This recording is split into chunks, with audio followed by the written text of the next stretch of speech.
Yo actualmente tengo esquizofrenia. O sea, me gusta decirme a mí, llevo 20 años conviviendo con la esquizofrenia. Ya. Entonces me resulta familiar. O sea, en fin. O sea que tengo que valerme, pero contando con ese hándicap, ¿no? Sí, sí, un día que estaba en la habitación, en la cama, y empecé a escuchar las voces como del piso de arriba, que era otro piso de estudiantes, ¿no?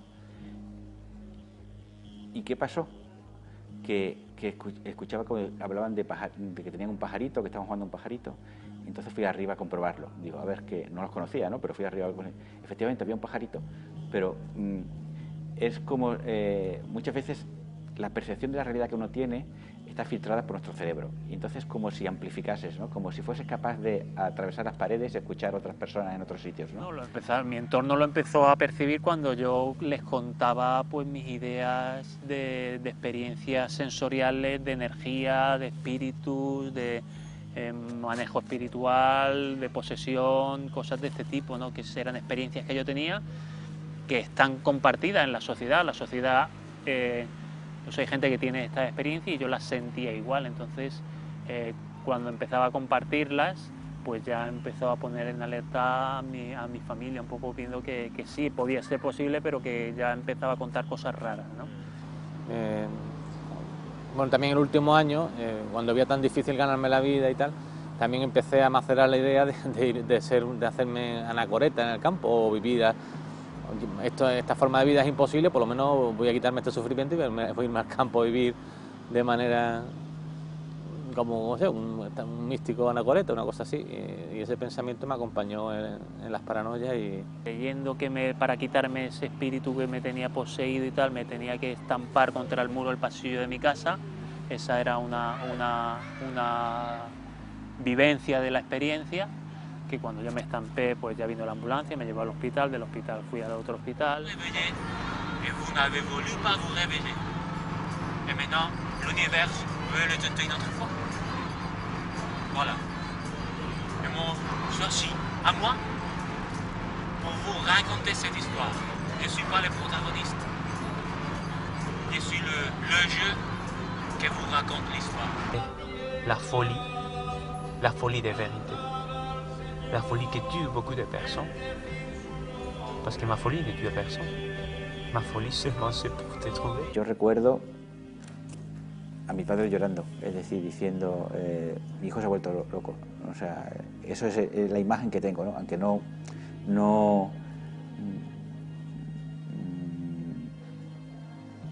comprendían, no sabían, la situación que pasan todos los familiares. Es decir, una familia comprende que al hijo le han diagnosticado cáncer, cuando comprende, sabe las consecuencias, sabe cuánto, el entorno social la apoya, ¿no? Pero cuando una familia o una persona le diagnostica una enfermedad mental, están descolocados. Cuando te toca muy cerca, o cuando de casualidad vas a una conferencia sobre sensibilización, pero al no haber una conciencia colectiva en red, que todo el mundo lo conozca, pues se produce el principal problema que tenemos, que es la estigmatización, el prejuicio, la discriminación, y eso se produce por desconocimiento. Siempre tengo una visión positiva de la vida, que es una cosa que, claro, cuando uno ha estado en el sitio más oscuro que se puede estar, que yo creo que desde el punto de vista subjetivo es la enfermedad mental, de haber estado como un zombie a estar como estoy ahora, pues es que valoras las cosas que... O sea, yo salgo aquí y veo una mosca volando y me maravillo, o una hoja, o sea, cosas que la gente dice, esto es normal, pues no. Hay cosas que la gente da por supuesta que yo lo valoro mucho. O sea, mi sueño es pues estar sano, a nivel mental, a nivel emocional, a nivel espiritual, a nivel físico, en todos los aspectos del ser humano, estar sano y equilibrado.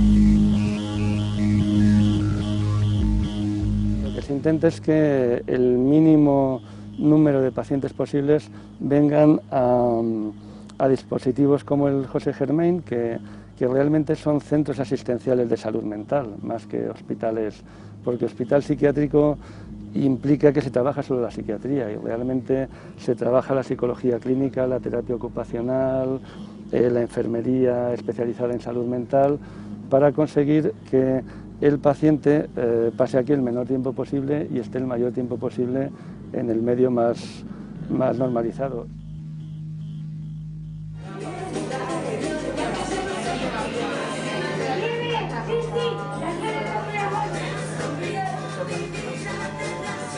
La larga estancia hace unos años se suponía que era un ingreso indefinido y que el paciente cuando no se adaptaba bien a un piso supervisado, una mini residencia, pues pasaba a larga estancia y estaba allí un tiempo indeterminado. ¿Dónde naciste, Lolo? Yo en Cuatro Caminos, en Guardilla. En Cuatro Caminos. La calle Sturm, número 10. Y ahora somos 3 hermanos. Bien. ¿Y qué año naciste? El 8 del 8 del 46.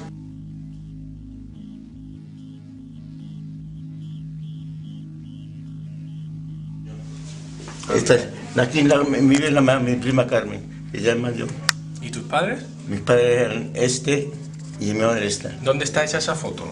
Esta en el hospital así en San Rafael. Yo tuve 3 años allí. A mí me tocaron cuando era joven, cuando era componer de 4 cifras, me tocaron 20.000 pesetas. ¿Cuántos años tiene ella? Ella va a hacer el 23 de abril, cumple 60 años. Hace muy buena pareja, ¿eh?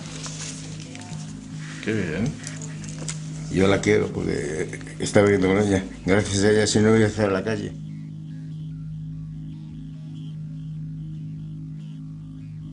Hombre, la evolución, como pues eso, ha venido muy marcada por esas mejoras técnicas. O sea, ha habido una revolución que fue la introducción de los antipsicóticos y luego las sucesivas evoluciones de los antipsicóticos, los antipsicóticos de POT, es decir, que también duran durante un mes aproximadamente, y luego la disminución de los efectos secundarios de los fármacos, la introducción de los antidepresivos también.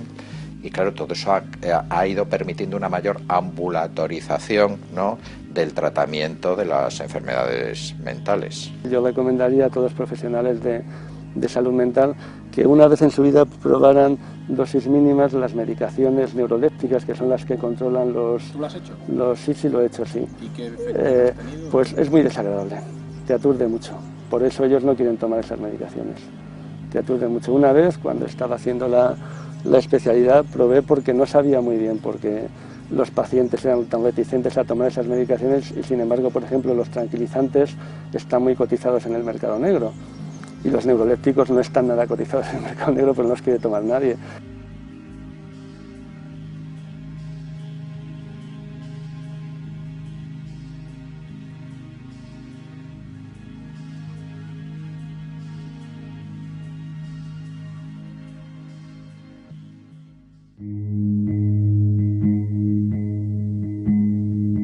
Jardín de los recuerdos, flores turbias, riego, laberinto de setos, no apto para acuerdos. La fantasía se mezcla con la magia de los riegos. Brindas de hierba en mi pelo, yazco tumbado en el suelo. Este vergel no es sincero, no es un edén, no es lo que quiero. Donde fantasear no es un pecado, donde no existe el cielo. Yo creo que la psiquiatría te tienes que posicionar, o sea, o tienes en cuenta que esto es algo que forma parte del cuerpo, que forma parte del alma. Puede parecer muy simplista, pero en eso es imposible tener un punto medio. Radio Nacional de España. Castilla y León. Porque antes nos vamos a quedar hoy con los miembros de Fuera de la Jaula, que hacen balance de su trabajo y se preguntan para qué les ha ayudado a hacer un programa de radio. Hasta han cambiado la sintonía para dar más fuerza a sus reflexiones. En un lugar de Valladolid, de cuyo nombre no quiero acordarme, no hace mucho tiempo que un grupo de usuarios procedentes de la salud mental decidió, no sin ayuda, contar a través de su experiencia los problemas que acaecían.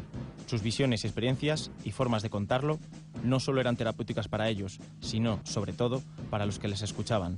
Si tienen la oportunidad de estar sintonizando, no se lo pierdan. Ellos son Fuera de la Jaula.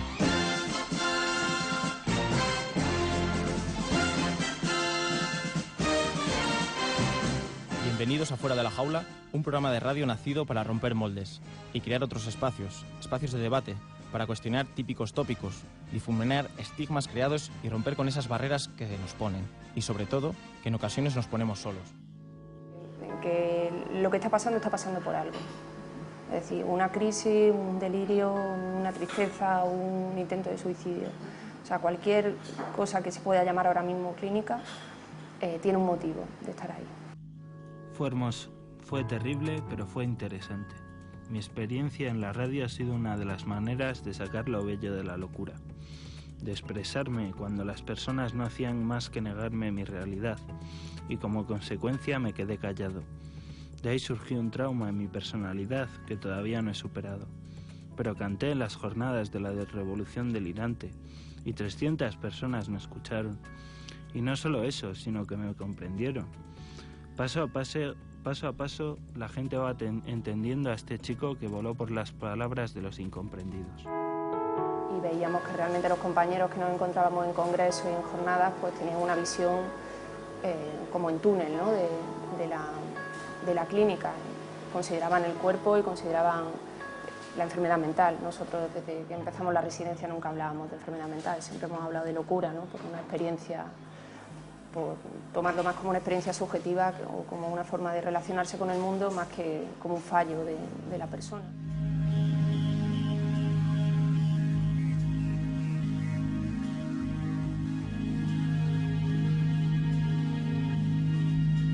Está formando parte de una disciplina que apresa y forma parte un poco para libertar. Entonces quizás eso sí que le da un carácter a lo mejor de más activista o más, no antisistema, pero sí a lo mejor de ver que hay determinadas cosas que pueden cambiarse y que si se cambian hay muchas personas que salen beneficiadas. Y salir del delirio supone entrar en reflexiones positivas y claras, conectadas con la realidad, alejadas de la psicosis. El sentido común aportado por los familiares y amigos, además del personal del CIC, supone una ayuda enorme, inestimable, en la recuperación. Con sentido del humor nos guían a los usuarios del CIC en el trayecto hacia una vida mejor, más llevadera. No se agradece lo suficiente lo que aportan en el día a día que se vive con malestar psíquico.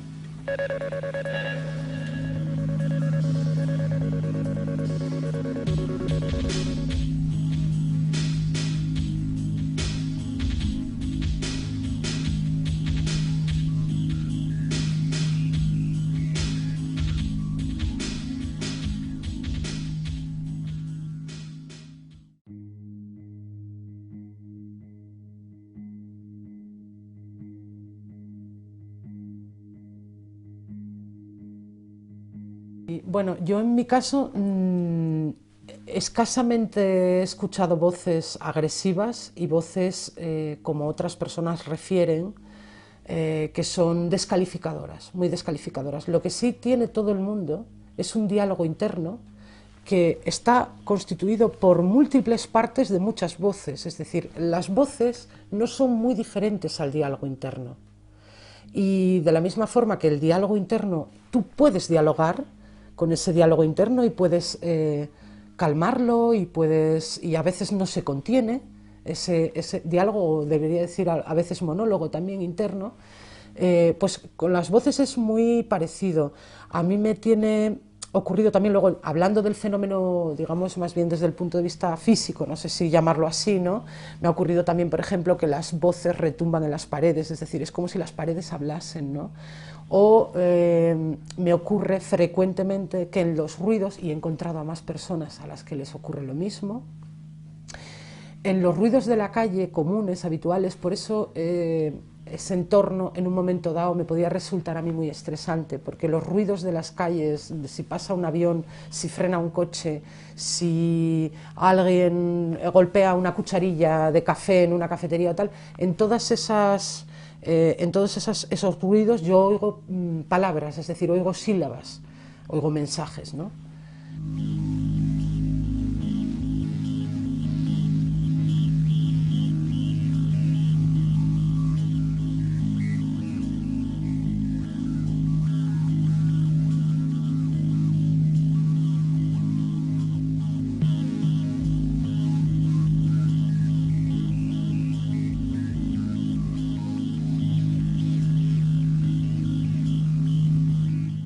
empezó cuando yo tenía unos 4 o 5 años. Y al principio fue un voz que estaba llamando mi nombre y yo pensé que era un adulto. Yo estaba corriendo en la casa donde está esta persona. Me metieron en un armario y cerraban ahí. Yo estaba todo el tiempo ahí dentro en la oscuridad. Yo tenía mucho miedo como niño de la oscuridad, así que empezó mucho también a oír las voces ahí dentro. Me diagnosticaron como esquizofrénica paranoica y yo intenté, yo no quería aceptar esto y usaba mucho tiempo para que yo empezó a pensar que sí, soy una esquizofrénica. Me tomaba un montón de medicina y la medicina me incapacitaba. Working as professional helpers, I think we have to react, because when I say react, it might be, for example, just to say that I cannot give a diagnosis to someone I don't know. So I think we need much more contextual places. I think we need places where people are counted on and not treated like patients. Places where people are seen much more like a whole person and not just like a patient with a diagnosis, for example. Y si yo soy una persona humana, ¿por qué yo no tengo por qué avergonzarme de haberlo pasado mal? No tengo por qué avergonzarme de haber tenido miedo. Tampoco es que me entusiasme la palabra locura, pero sí que hablar del orgullo y la locura es una forma de resignificar, darle otro significado a una palabra que socialmente está connotada de forma negativa. Entonces, es decir, la sociedad mayoritaria no acepta determinadas experiencias o las acepta solamente como patológicas y les pone esa etiqueta de locura y en su variedad de diagnósticos, y estamos hablando de los profesionales, ¿no? Y entonces pues es como recuperar esa palabra, ¿no?, que tiene así esa mala prensa, digamos, recuperarla para nombrar con ella algo bonito.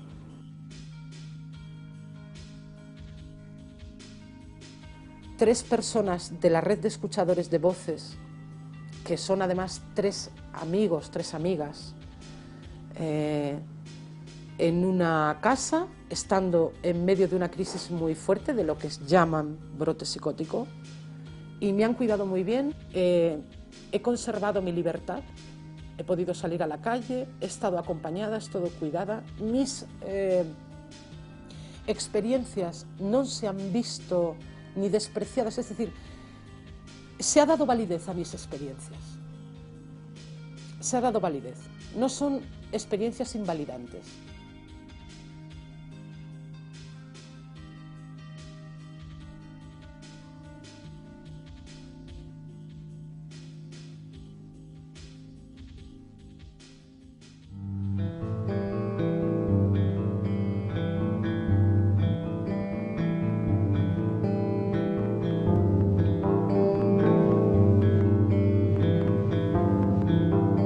El servicio nuestro es un servicio amplio que da cobertura a las necesidades de salud mental y de psiquiatría de la población de nuestra zona. Aunque es pequeña y recortada, sí que atiende a los pacientes en momentos de crisis, que son momentos pequeños en su vida, en tiempo, pero muy relevantes, ¿no? Siendo conscientes de que las situaciones de crisis que llevan a ingresar en una unidad de agudos son situaciones la mayoría de las veces traumáticas, tratamos de cuidar que esas situaciones traumáticas que conllevan los ingresos pues sean lo menos traumáticas posible. Lo más importante es tener un trato que desescale, o sea, que haga que no se produzcan situaciones de tensión.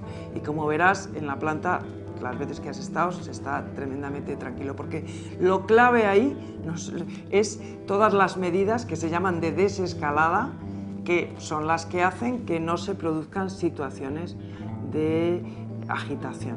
ser elementos o factores de riesgo, pues yo qué sé, tanto en el baño, pues no hay nada que pueda romperse, no hay nada de cristal que sea cortante, no hay lugares donde se pueda enganchar nada, ¿no? La ducha está acondicionada de una forma especial que se les ocurrió a la supervisora y al jefe de mantenimiento y lo tienen así. En la habitación también tampoco hay objetos y luego sobre todo hay también, que esto es un tema debatido, pero nosotros, la experiencia nuestra es buena en ese sentido y creo que con respeto de los pacientes el tema de si que existan cámaras o no, no son cámaras de grabación, son cámaras de observación. En general, por motivos del paciente, pero también por motivos de gestión, pero desde luego en primer lugar por motivos del paciente, tratamos que los ingresos sean los más cortos posibles.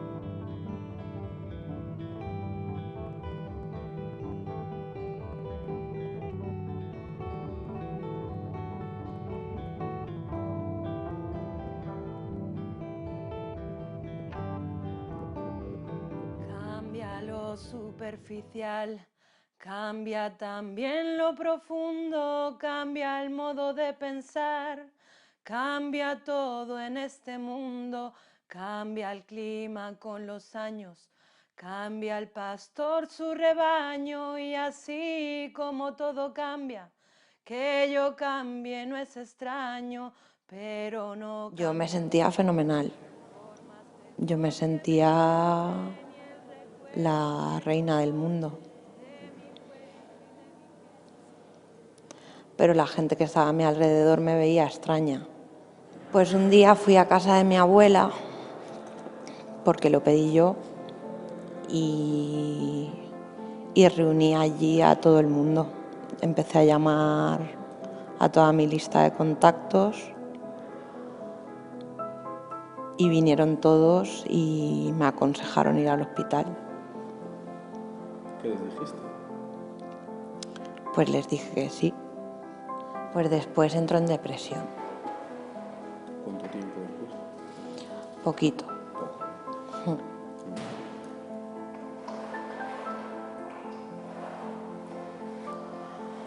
Pues yo pedí ayuda, porque yo me quería suicidar. O sea, estuve muy, muy mal. ¿Llegaste a intentarlo? No. Lo planeé, pero no lo intenté.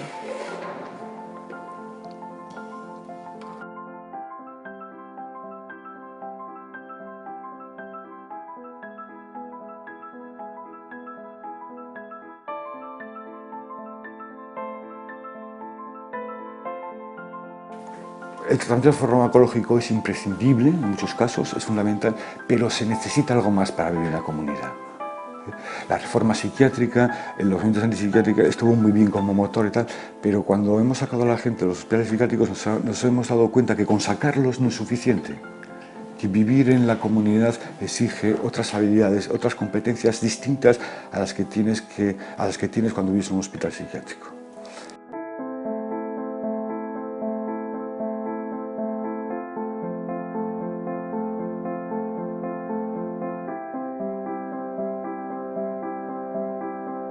Leí demasiado el Antiguo Testamento y claro, si tú lees la Biblia pues es bueno, pero si te aíslas de la gente y solo haces eso, pues eso no te sienta bien. Bueno, pues en el hospital pues sabes que estás ahí porque algo te pasa. Al principio no quería venir. ¿Por qué? Porque me sentía forzado. Pero fui conociendo a gente y me fui sintiendo cada vez más a gusto. Esquizofrenia, tengo esquizofrenia, paranoide, pero que con la medicación y con la parte que pongo yo, pues me está ayudando y voy para adelante.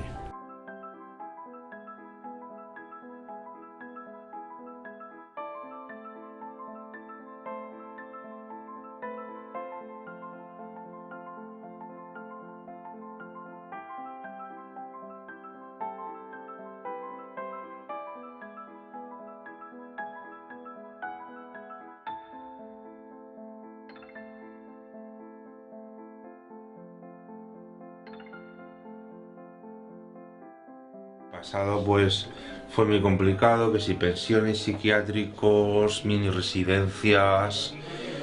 Bueno, que no es que tampoco todo fuera malo, ¿no? Pero que bueno, que yo creo que llegó ya el momento hace 5 años de iniciar otra etapa en mi vida y esta etapa está siendo muy bonita.